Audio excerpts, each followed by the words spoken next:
ज्ञानवापी में सर्वे के बाद अब इलाहाबाद हाईकोर्ट ने मथुरा में श्री कृष्ण जन्मभूमि मंदिर से सटे शाही ईदगाह परिसर के एएसआई सर्वे को मंजूरी दे दी है।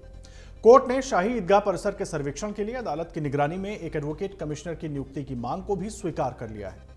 हिंदू पक्ष के वकील विष्णु जैन ने बताया, एडवोकेट कमिश्नर की नियुक्ति पर हमारी मांग मान ली गई है।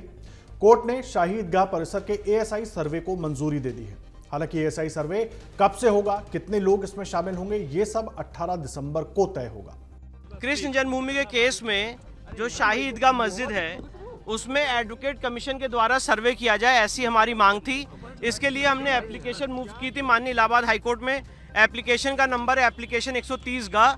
उस एप्लीकेशन को अलाउ करते हुए आज माननीय इलाहाबाद हाईकोर्ट ने हमारी एप्लीकेशन अलाउ कर दी है और ये कहा है कि वहाँ पे एडवोकेट कमीशन का सर्वे जारी किया जाए। एडवोकेट कमीशन के सर्वे में कौन कौन होगा, कितने मेंबर पैनल बने, कितने बजे से होगा, कौन कौन उसमें जाएगा, वो सारे मोडालिटीज कोर्ट 18 दिसंबर को तय करेगी। अच्छा, कितनी बड़ी जीत मानते हैं ये, क्योंकि जिस तरह की मांग कर रहे हैं? देखिए, मैं एक वकील हूँ और एक लॉयर होने के नाते मेरी ड्यूटी है कि जो केस के हमारे फैक्ट्स हैं उसको और पुख्ता किया जाए और उसके लिए हमने ये एप्लीकेशन मूव की थी ऑर्डर 26 रूल 9 में, जिसको आज माननीय न्यायालय ने अलाउ किया। अच्छा, क्या आपने दलील दी थी उस समय की किस तरह से जो है अयोध्या में भी इस तरह से किया? देखिए, हमारे मेन फैक्ट्स ये थे कि ये ऐसा जटिल केस है जिसके लिए वस्तु स्थिति तय करना बहुत जरूरी है, जिसके लिए स्पॉट पोजीशन तय करना बहुत जरूरी है। भगवान श्री कृष्ण विराजमान और 7 अन्य लोगों की तरफ से वकील हरिशंकर जैन, विष्णु शंकर जैन, प्रभाष पांडे और देवकी नंदन ने इलाहाबाद हाईकोर्ट में याचिका दायर कर एएसआई सर्वे की मांग की थी। याचिका में दावा किया गया था कि भगवान श्री कृष्ण का जन्म स्थान मस्जिद के नीचे है और वहां कई संकेत हैं जो स्थापित करते हैं कि मस्जिद एक हिंदू मंदिर था। विष्णु शंकर जैन के अनुसार आवेदन में इलाहाबाद हाईकोर्ट के सामने यह तथ्य रखा गया है कि वहां एक कमल के आकार का स्तंभ मौजूद है जो हिंदू मंदिरों की विशेषता है।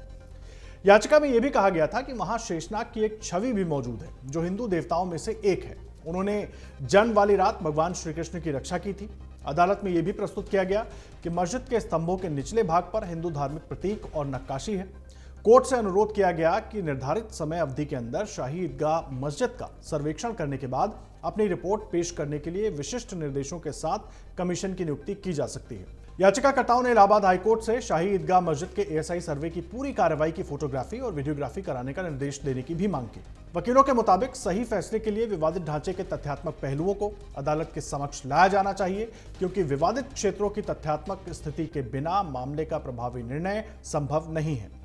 जस्टिस मयंक कुमार जैन ने संबंधित पक्षों को सुनने के बाद आवेदन पर 16 नवंबर को आदेश सुरक्षित रख लिया था। आइए आपको बताते हैं कि आखिर पूरा मामला क्या है। इलाहाबाद हाईकोर्ट में भगवान श्री कृष्ण विराजमान और 7 अन्य लोगों ने वकील हरिशंकर जैन, विष्णु शंकर जैन, प्रभाष पांडे और देवकी नंदन के तरफ से यह याचिका दायर की गई थी।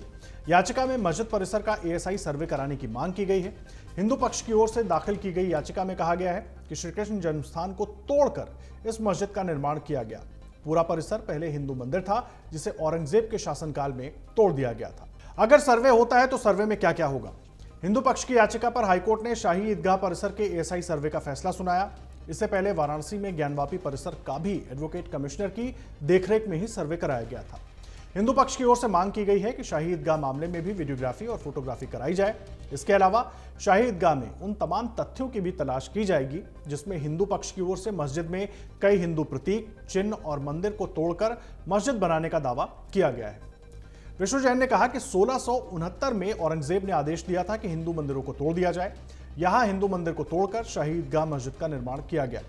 उन्होंने कहा कि जिस तरह से ज्ञानवापी में कई तथ्य सामने आए, तो वैसे ही मथुरा में एडवोकेट कमिश्नर के सर्वे के बाद भी तमाम तथ्य सामने आएंगे। अगर आप ये वीडियो YouTube पर देख रहे हैं तो हमारे चैनल को सब्सक्राइब करें और बेल आइकन को दबाना ना भूलें। अगर आप Facebook पर ये वीडियो देख रहे हैं तो हमारे पेज को लाइक करें।